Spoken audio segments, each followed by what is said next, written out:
યાર ચોથી આવ્યું તો મોની લેવા ખુખાર મેરડીએ કર્યું જા પર રિચાર્જ મોબાઈલનું હું કરી આલતી વિડીયો જોવા માટે, કાર્ટૂન જોવા માટે નહીં આલ્યું, બીજું જોવા માટે નહીં. મોબાઈલમાં સારું સારું આવે નહીં આવતું.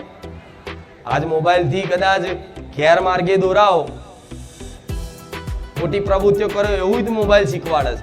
પણ એ જ મોબાઈલમાં સદુપયોગ કરો તો પ્રવચન સંભળાય, માતાજી ભગવાનના લીલા, ભક્તોના ચરિત્ર જોવાય. આજ એવા મહાન સંતો છે, પ્રેમાનંદજી મહારાજ જેવા સંતો નહીં જોવો છો ને તમે? એ આધ્યાત્મિક સંતો છે. એ સંતો હજારો વર્ષ થાય ને ત્યારે ભગવાન કૃપા કરે ને ત્યારે ભગવાનનું સ્વરૂપ લઈને જે ધરતી પર આવે ધર્મની સ્થાપના કરવા માટે, ધર્મની ફરી સ્થાપના કરવા માટે. કોઈ પણ ભગવાન આવે કે ભગવાનના પાર્ષદ આવે, એ ભગવાનના હુકમથી થતું હોય. તો આજે એ જોતા હોય અને એમાં ઇન્ટરેસ્ટ આવતો હોય ને તો એ મારી મેરડીની કૃપા છે. અને હું તો કહું જો એવું જરૂરી નહીં મારું એકલું પ્રવચન વાપરો, જો હું જે કહું એ જો, વિષ્ણુ પુરાણ જો, રામાયણ જો, મહાભારત જો, એવા સંતો છે, મહાત્મા મહાપુરુષો છે, એવાને સત્સંગ હોંભરો, ભજન હોંભરો. મન ના લાગતું મન પ્રાર્થના કરો, મારી મન નહીં લાગતું તું મન લગાડ, તો આ બધું સાંભળતા તમારી અંદર જ્ઞાન ભરી દઈશ. અને જ્ઞાન ભરી દઈશ ને તો હું મેરડીને મારે બોલવાની જરૂર નહીં પડે. વગર બોલે તમારે શું કરવું જોઈએ ને શું ના કરવું જોઈએ એનો નિર્ણય કરવાની શક્તિ અને એનો નિર્ણય કરવાની બુદ્ધિ હું મેરડી આપી દઈશ. જાઓ, આ શું ખોટું? પણ સુધરી જાવ તો. હા, ઘડે ઘડે એક વાત કરું છું, સુધરી જાવ તો. ના સુધરવું હોય અને એવું ને એવું જ રહેવું હોય તો માતા એવું કઈ એક બે કામ થઈ જાય તમે તમારા ઘેર રહેજો, કઈ કામ નહીં. અહીં તો બહુ ભીડ થાય છે. જો દેખાય છે મને? દેખાતું નહીં. આમ જો, આમ જો, આમ કેટલી લોબુ આમ લાઈન થઈ જાય. આ બાજુ જો, આખું મેદાન, મેરો ક્યાં તમારા ગામમાં કે તમારા એરિયામાં વિસ્તારમાં છે ને 12 મહિને એકવાર મેરો આવતો હોય. ખુખાર મેરડી એક જ દર રવિવાર મેરા કરે. આ વિશેષતા છે ધામની. માતાજીની કૃપા હોય ને ત્યારે 12 મહિને એક અવસર હારો થાય, એ તો દર રવિવાર થાય છે. કેટલી કૃપા છે, નહીં કૃપા? આ તો નવી જીવનમાં શરૂઆત જેણે જેણે કરી છે, જે નવા આવે છે દરેકના આશીર્વાદ એવા આલું છું કે હું જે બોલું છું, જે તમે સાંભળો છો, એ તમારા જીવનમાં અમલ કરવાની શક્તિ પ્રદાન થાય એવા મારા મેલડીના આશીર્વાદ છે. દીકરા દીકરીઓ દરેકને કહીશ, આ પ્રવચન ખાલી દીકરાઓ માટે નહીં, દીકરીઓ માટે લાગુ પડે. સમજ્યા? દુનિયા ગમે તે કરતી હોય, તમારી જેઠાણી દેરાણી જે કરતી હોય, કોઈની નિંદા હોભરવાની નહીં, કોઈની નિંદા કરવાની નહીં. નિંદા થઈ જાય ભૂલથી તો કાલની બુજાની કે હે માતા આ નિંદા થઈ ગઈ, માં માફ કરજે, એવી રોજ ઘડે ઘડે પ્રાર્થનાઓ કરશો ને તો થોડા ટાઈમ પછી તમારા મુખેથી કોઈની નિંદા નહીં કરવા દો કે કોઈની નિંદા હાંભરવા નહીં દો. નિંદા તમે કરો નહીં પણ કોકની હાંભરો ને તોય અપરાધ છે. આ શું ખોટું? કોકના વિશે કહેતું હોય પેલી તો આમ છે તેમ, ભાઈ મારા નહીં હાંભરો, મારી માતાએ ના પાડી નહીં હાંભરવાનું. કોક ચઢાવો ને તારા વિશે પેલી ઓમ કહેતી હતી, હાર ભલે ને કહેતી. આ તો દીકરીઓ તો કોક ચાવી આલે એટલે એ તરત આજે આવવા દે. આ નહીં હારું બધું. આ જિંદગી છે. હવે તમારી ઉંમર 40-45 વર્ષ થઈ ગઈ હશે, કોકની 30 વર્ષ 35 વર્ષ, બરોબર? હવે રહ્યા ચેટલા ગણી નાખો. બાળપણ જતું રહી ખબર પડી, જવાની ધીરે ધીરે જતી રહી ખબર પડી, આ વૃદ્ધાવસ્થામાં પ્રવેશ કરી લીધો તમે. હવે 50-60 વર્ષ પછી તો કયો રોગ આવશે શરીરમાં શી ખબર? હું તો માતા એવી પ્રાર્થના કરું છું ક્યારે તમને કોઈ રોગ પીડા ના વેઠવી પડે. પણ શરીર છે, કોઈને ડાયાબિટીસ, કોઈને બીપી, જો કેન્સર, બધું ભગવાન કરે ના થાય. મારા ધામમાં આવે છે ને હું તો મારા ભગવાન 1000 વખત તમારા વતી પ્રાર્થના કરી મારા ધામ આવનારા ભાવિક ભક્તોને ક્યારે એમના જીવનમાં દુઃખ આવા રોગ અને પીડા ના વેઠવી પડે. પણ 50 વટી જાય એટલે ચાલુ રહેશે ને.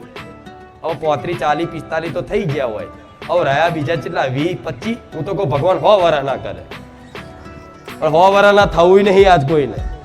ખોટા કે ગઈડપણમાં કે દુઃખ વેઠવાનું. અને જમાનો તો જુઓ તમે, તે તમારા સાસુ સસરા હજુ રાખો એવા છો, આવનારી તમારી વહુ આવશે ઋણ રાખશે તમને? વિચારો, નહીં રાખ. હા, એ દાડે હું મેલડી યાદ આવીશ, એ દાડે લાકડીનો ટેકો બની જઈશ. કોઈ પાણી પીવડાવવા વાળું નહીં હોય ને, હું આવીશ. આ વિશ્વાસ રાખજો. માતાને જેમ તેમ નહીં સમજવી. એક વખત કદાચ સંબંધ સ્વીકારી લીધો હોય દીકરા તરીકે, ભક્ત તરીકે, તો મેં તમારી જોડે કદાચ સંબંધ સ્વીકારી લીધો, તમે મારા વાલા ભક્તો છો, મારા દીકરાઓ દીકરીઓ છે, તો માની જવાબદારી શું છે? છેક સુધી તમારો સાથ નહીં છોડું. એટલે આ સમય એવો છે, સમય એટલો ફાસ્ટ જાય છે, જલ્દી જલ્દી જલ્દી જલ્દી જલ્દી. આ હવાર પડે છે, હોજ ચમની પડી, ખબર નહીં પડતી. તમે તો ઘરમાં બહાર નીકળને અત્યારે જોવો તો યાર સૂર્ય ડૂબી ગયો. હા, શું ખોટું? દીકરીઓને ઘર કામ કરવાનું હોય એટલે આખો દાડો કપડા, વાહણ, આ તે ફળ એમ કરતા કરતા હોજ પડી ગઈ. ખાવા બનાવ્યા તે ઊંઘી ગયા, પતી ગયું, જતો રહે દિવસ. દીકરાઓને એવું, દીકરા તો જો કે આઝાદી થોડી હોય છે કે બહાર આગા પાછા ચોક રખડવા જઈ આવો, કોઈ ભાઈબંધો જો બે આવો, પણ એ ભાઈબંધો જોડે એવા જોડે બેસજો કે જ્યાં માતાજી ભગવાનની ચર્ચાઓ થતી હોય. એવાનો સંગ કરજો જ્યાં દારૂ પીવાનું, જુગાર રમવાનું, આડાવરા નશા વ્યસન કરવાનું, ચોરી કરવાનું, જ્યાં શીખવા મળતું હોય, જ્યાં સાંભળવા મળતું હોય, કે જ્યાં જોવા મળતું હોય, અને એવું લાગે કે આ ખરાબ લતો છે, તો એવા ખરાબ લતો વાળા મિત્ર જોડે મિત્રતા તોડી દો તો કદાચ કોઈને ખોટું લાગે, પણ એની જોડે ધીરે ધીરે દૂરી બનાવતું રહેવાનું, ધીરે ધીરે દૂર થતું રહેવાનું. અને મને માતાને પ્રાર્થના કરજો, એવા મિત્રો હોધી આલીશ, એવા ભાઈબંધો હોધી આલીશ કે તમારા જેવા જ હશે કે જે માતાજી ભગવાનની ચર્ચા કરે આખો દાડો. આ શું ખોટું? અને તમારી બેનપણીઓ એવું હોધી આલીશ. આ શું ખોટું? અને મળી જ ગયા હશે, જોજો મારા ધામમાં જ આવીને મળી ગયા હશે. સુરત વાળા, અમદાવાદ વાળા બે મળ્યા હશે ને તો હારી બેનપણી થઈ જઈ હશે. એવા દીકરા હોય છે, એ સુરત નો હોય, કોઈ મતલબ કાઠિયાવાડ નો હોય, એ બે ના પરિચય હોય, પણ રવિવાર આવતા જતા ભેગા થાય ને તો મિત્રતા થઈ જાય. પણ એટલું ધ્યાન રાખજો, મારા ધામમાં જેની જેની મિત્રતા થઈ હોય, જેની જેની ઓળખાણ પરિચય થયો હોય, તો ક્યારેય મારા ધામમાં આવનારા ભક્તોને સલાહ છે મારી કે ક્યારેય મારા ધામમાં કદાચ તમારી ક્યાંક બે જણની ઓળખાણ થઈ હોય ને, તો ક્યારેય પૈસાનો લેતી દેતીનો ઉસીના વ્યવહાર કરવો. એનું કારણ છે કે જો વ્યવહાર રાખો, હું પૈસા ના હાલે, આમ છે તેમ, દુખી તમારે થવાનું. એના કરતા આવી રીતે કોઈ વ્યવહાર કરવો. હા, તમારે દિલથી કરવું હોય તો વાંધો નહીં. કોકને એવું મદદ દવાખાનું હોય, આ છે તે છે, તો મદદ કરો. હું ના નહીં કહેતી ને મદદ કરવાની. મારા ધામમાં તે કોક તમને ઓળખીતું હોય અને ખરેખરમાં દવાખાની જરૂર હોય અને જરૂરિયાત લાગતી હોય તો, નહીં તો એવા સ્કીમો વાળા આવતા હોય, આવડત વાળા, સારું બોલીને મતલબ, પણ એ બધું ધોન તો હું રાખીશ, મને હોપી દેજો. પણ મેં સલાહ આલી ખાલી, બરોબર ને? બીજું તો હવે ઘણું બધું એવું મારી જોડે છે કે જે આખી રાત નીકળી જાય ને તોય મારા મુખેથી તમને એવું જ થાય કે હજુ સાંભળું થાય છે ને આવું. હા, તો ધામની પેલી વખતે વાત કરી હતી કે કચરો જ્યાં ત્યાં નહીં નાખવો. હું તો માતા એવું કે ધામની તો વાત બરોબર છે, તમારા ફરિયા સોસાયટીઓમાં તે જ્યાં ત્યાં કચરો કોથળીઓ નાખશો તો એ કોથળીઓ ગાયો ખાશે ને ગાયો, અને ગાયો બીમાર પડશે. અને કોથળીઓ ખાવાથી ગાય બીમાર પડી અને ક્યાંક મરી ગઈ તો કદાચ એના પાપના ભાગીદાર તમે 1% તો બનશો જ. આ શું ખોટું? બારે જા ધામ પૂરતું નહીં તો કોઈ બધી જગ્યાએ એવી આદત બનાવો કે કચરો બધી જગ્યાએ નહીં નાખો. જ્યાં ડસ્ટબિન હોય, જ્યાં કચરા પેટી હોય, સવારમાં એક જગ્યાએ તમારા ઘેર કચરો રાખો, એ બધો કચરો ભેગો કરો. અને કોઈ કચરાવાળા હતા સરકારી કદાચ ગાડીઓ આવતી હોય અને કોઈ ના આવતી હોય તો લઈને દૂર ફેંકી આવવાનો. પણ જ્યાં ત્યાં કચરો નાખશો નહીં. જેમ કે આ ધરતી માતા છે, આ પાવન ભૂમિ છે, આ પાવન ભૂમિમાં તમે તમારી જવાબદારી નિભાવો. દુનિયા ભલે જે કરે, દુનિયા ભલે ગંદકી કરે, કચરો નાખે, જે કરે, બાજુવાળો ભલે કચરો નાખી જાય ને તો એને કહેવાની જો તમે કચરો ઉપાડીને લઈ લેજો અને કચરા પેટીમાં નાખી દેજો. હું મેલડી એવું કહીશ, કોઈને જોતું હોય, હું મેલડી જોઉં છું, મારો ભગવાન જોવો છે. આ શું ખોટું? આ ધરતી છે, આ ધરતી માતાએ તમને ઘણું બધું પ્રદાન કર્યું ફ્રીમાં. પાણી, હવા, અગ્નિ, બરોબર? આ જીવનનું તમારો આધાર છે. અગ્નિ વગર જીવન છે તમારું અસ્તિત્વ? આગ ના હોત તો ખાવા ચમનું બનાવત? પાણી ના હોત તો જીવન ખરું? પાણી વગર એક 24 કલાક રહી બતાવો, માણસ બીજે દાડે મરવા પડશે. હવા વગર તમારું અસ્તિત્વ નહીં, આ ભૂમિ વગર તમારું અસ્તિત્વ નહીં, આકાશ વગર અસ્તિત્વ નહીં. તો પંચ તત્વોથી તમારું શરીર બનેલું છે. તો એ પંચ તત્વોથી જે તમને કદાચ પ્રકૃતિએ ફ્રીમાં આલ્યું છે, મતલબ ભગવાને તમને આલ્યું છે વાપરવા માટે, તો એનો સદુપયોગ કરો. સદુપયોગ મતલબ તમારા ઘેર પાણી હોય, કપડાં ધોવા બેઠા હોય અને ચકલી ચાલુ હોય અને જેટલું પાણી કપડાં ધોવામાં વપરાતું હોય ને એટલું જ વાપરવાનું. પછી કે લાવો ને હવે વેરો, પાણી વેરો ભરીએ છીએ, સોન ચકલી ચાલુ રહેતી, સોન ગટરમાં જતું, આવી ભાવના ના રાખતા. આ દીકરીઓ ખાસ કહીશ, બહાર ધોતા હોય ચકલી ફૂલ ચાલુ હોય, કોઈ કે ને કે પાણી ચકલી તો બંધ કર, કે તમ પંચાયતમાં વેરો નહીં આવતા? એટલે પંચાયતનો વેરો તમે એનો આલો છો કે પંચાયત વાળાએ મતલબ એ પાણીને તમારા ઘર સુધી પહોંચાડવા માટે એ નળ બનાયા, પાઇપલાઇન નાખી, એની તમે સર્વિસના એના પૈસા આલો છો, એનો વેરો આલો છો. પણ જેણે પાણી તમને મફતમાં આલ્યું છે એનો વેરો આલો છો ક્યારે? નહીં આલતા. તેનો વેરો શું છે કે તમને જેટલી જરૂરિયાત છે ને એટલું જ વાપરો. વધુનું વાપરવું મતલબ બગાડ નહીં કરવાનો. આ બધી વસ્તુથી ભગવાન માતાજી પ્રસન્ન થાય. પાણી ચાલુ હોય છો ઢોરાતું, આપણું શું જાય છે? આટલું બધું દુનિયામાં પાણી છે. આજ પાણી બોટલમાં વેચાતું થઈ ગયું છે. પેલાના ગઈડા કહેતા હતા પાણી વેચાતું મળશે, કહેતા હતા ને આવું, કહેવા તો હંભરી હશે આવું.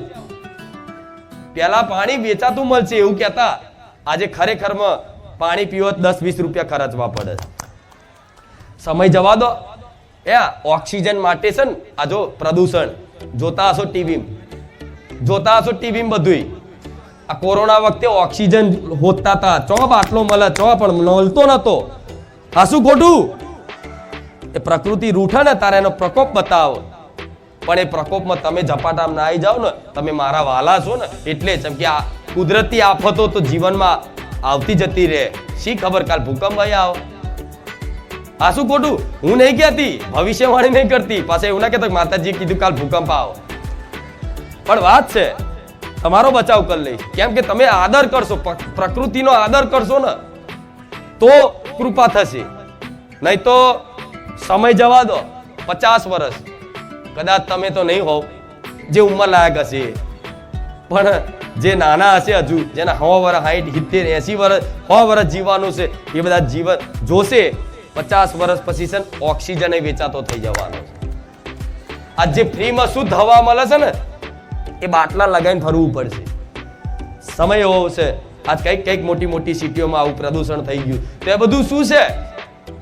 પ્રકૃતિ રૂઠી. કેમ કે માણસો એમનો ઉપયોગ કરવા માટે, સદુપયોગ કરવા માટે આલ્યું છે. જ્યારે માણસ દુરુપયોગ કરવા લાગ્યો છે ત્યારે ભગવાન રૂઠે છે, ત્યારે પ્રકૃતિ ધરતી માતા રૂઠે છે, ત્યારે આ બધી કુદરતી આફતો બધી જીવનમાં આવે છે. પણ તમે જો કદાચ મન માતાને માનતા હોય દિલથી તો પાણીનો સદુપયોગ કરજો, એનો દુરુપયોગ કરતા. અનાજ છે તમારે ઘેર, તો અનાજ વધારે હોય ને, ભગવાન માતાજીની કૃપાથી વધારે આવતું હોય ને, તો મુઠ્ઠી લઈ અને ચકલાના ચણા નાખજો, કોઈ ગરીબ ને ખવડાવજો. એનો દુરુપયોગ કરતા. આ શું ખોટું? આ બધી મારા જેવી માતા શીખવાડે, મારા જેવી કરુણામય જગતજનની માં હોય ને આ બધું શીખવાડે. નકર આ વાતો કોઈ ભુવાના મોઢે નહીં હોભરી હોય. બોલો, હોભરી હશે? આટલું ફર્યા ક્યારે આ બધી વાત હોભરી? નહીં હોભરી. એનું કારણ છે કે મને ખરેખરમાં તમારી જોડે કોઈ સ્વાર્થ નહીં. હું તો તમારે એકલાનું ભલું નહીં વિચારતી.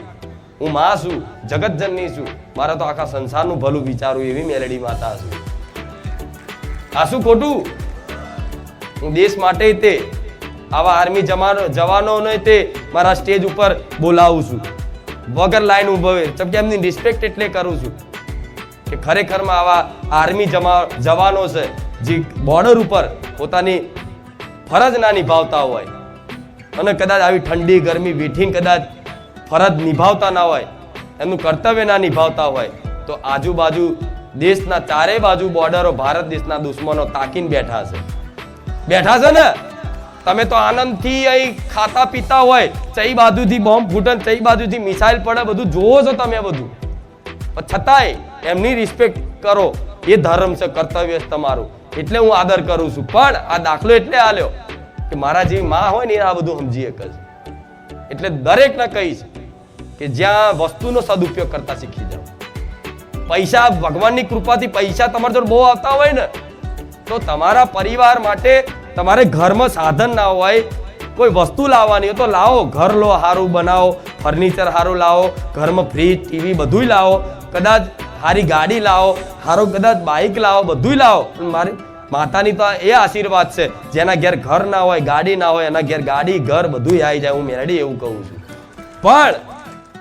પણ એક નાનું સાધન હોય, ગાડી હોય, બધું હોય, છતાંય તમારી જોડે ભગવાનની કૃપાથી ક્યાંક 5 રૂપિયા બચતા હોય તો ક્યાંક સારી જગ્યાએ સદુપયોગ સેવામાં કરી નાખજો. 100 રૂપિયા વાપરી નાખજો. 1000 રૂપિયા મળતા હોય તો 100 રૂપિયા વાપરી નાખજો. શું? 4 પુરુષાર્થ છે: ધર્મ, અર્થ, કામ અને મોક્ષ. ધર્મ, અર્થ, કામ અને મોક્ષ, આ 4 પુરુષાર્થ છે. આ 4 પુરુષાર્થમાંથી કદાચ ધર્મપૂર્વક અર્થ કમાઓ. ધર્મ મતલબ ધર્મપૂર્વક, ધર્મ અનુસાર, નીતિથી, ઈમાનદારીથી ધન કમાઓ, મહેનતથી, બરોબર? એ ધનનો સદુપયોગ કરો. ક્યાં? સમાજ સેવામાં. તમારા જીવનની કામનાઓની પૂર્તિ, આવશ્યકતાની પૂર્તિ, જે જરૂર છે એની પૂર્તિ કરો, અને બીજું બધું સેવામાં વાપરો. બીજાના માટે કદાચ એ ધનનો સદુપયોગ કરી દો. આપે રૂપે ભગવાન મોક્ષ પ્રદાન કરે. આ સંસાર માટે છે. ધર્મ, અર્થ, કામ, મોક્ષ.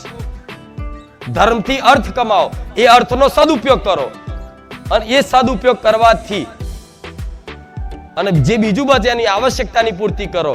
આપે રૂપે મોક્ષ માંગવાની જરૂર નહીં, ભગવાન તમને શરણમાં લઈ લે છે. આ સમજાય એના માટે છે. આ બધી વાતો તો શું કહું, હવે લોકો નહીં ગમતું હોય, હું બહુ બોલું એ નહીં ગમતું હોય, અમારે મોડું થાય છે, અમારે જવું છે, તો બે મોડું થતું હોય તો હું કોઈને પકડી રાખતી, પણ મારા બોલવાથી 100 લોકો આ વાત પાલન કરશે ને એટલે મારી આ ગાદી કરેલી સફળ થઈ જશે. 100 લોકો, ખાલી કહું છું 100 લોકો, લાખોમાંથી 100 લોકો કહું છું, ખાલી 100 લોકો મારી વાતનું પાલન કરશે ને મારી આ ગાદી કરેલી સફળ, અને હું માતા ખૂબ પ્રસન્ન રહીશ. અને મારે પ્રસન્નતાથી વિશેષ કોઈ વસ્તુની ખોટ નથી. પ્રસન્નતા, મને માતા તમારા આચરણ જોઈ, તમારી સેવા જોઈ, તમારી ભાવનાઓ જોઈ, મને કઈ નહીં મળવાનું, પણ મને એક અલૌકિક પ્રસન્નતા અનુભવાય કે મારા ભક્તો અમારી વાતનું પાલન કર્યું, સેવા કરતા થઈ ગયા. આહા, એટલો બધો મને માતાનો આનંદ આવે છે, એટલો બધો આનંદ આવે છે કે હું એ શબ્દોમાં વર્ણન કરી શકતી.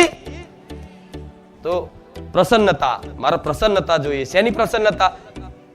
તમે જીવનમાં કંઈક મારા કયા અનુસાર જીવન જીવવાની શરૂઆત કરો, દરેકનું ભલું કરો, બસ.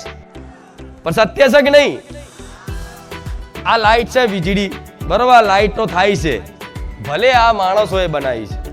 આ થાંભલા અહીં સુધી લાયા છે કોઈ વીજ કંપનીના અધિકારીઓ કે એમના કર્મચારીઓ, જીયુબી વાળા, મતલબ એ થાંભલા ખેંચી આલ્યા, બરોબર? આપણે એનું બિલ આલીએ છીએ, પણ આ વીજળી ક્યાંથી આવે છે? પ્રકૃતિથી આવે છે ને વીજળી. લાઇટ બિલ તમે ભરો છો, મારા ધામનું લાઇટ બિલ ભરો છો. હમણાં જ આવ્યું, કાલે જ, પરમ દિવસ. કેટલું આવ્યું પટેલ? 74,000 લાઇટ બિલ આવ્યું આ લાઇટોનું. પણ સાંભળો, આ વીજળી જે મતલબ આવે છે તો ક્યાંથી આવે છે? પ્રકૃતિથી આવે છે ને. તો તમારા ઘેર ના કામનો પંખો ચાલુ હોય તો પંખોય બંધ કરી દેજો. આ સત્ય છે, કેમ કે પ્રકૃતિ તમને પ્રદાન કરે છે. તો એ વસ્તુનો દુરુપયોગ, ભલે તમારા જો અઢળક પૈસા હોય, તમે કરોડપતિ હોય, 4 AC લાગેલા હોય, છતાંય તે તમારા ઘેર તમે કોઈ બેઠા ના હોય અને અમથો પંખો ફરતો હોય ને, તો ભલે તમે સક્ષમ હોય, બિલ ભરી શકે હોય,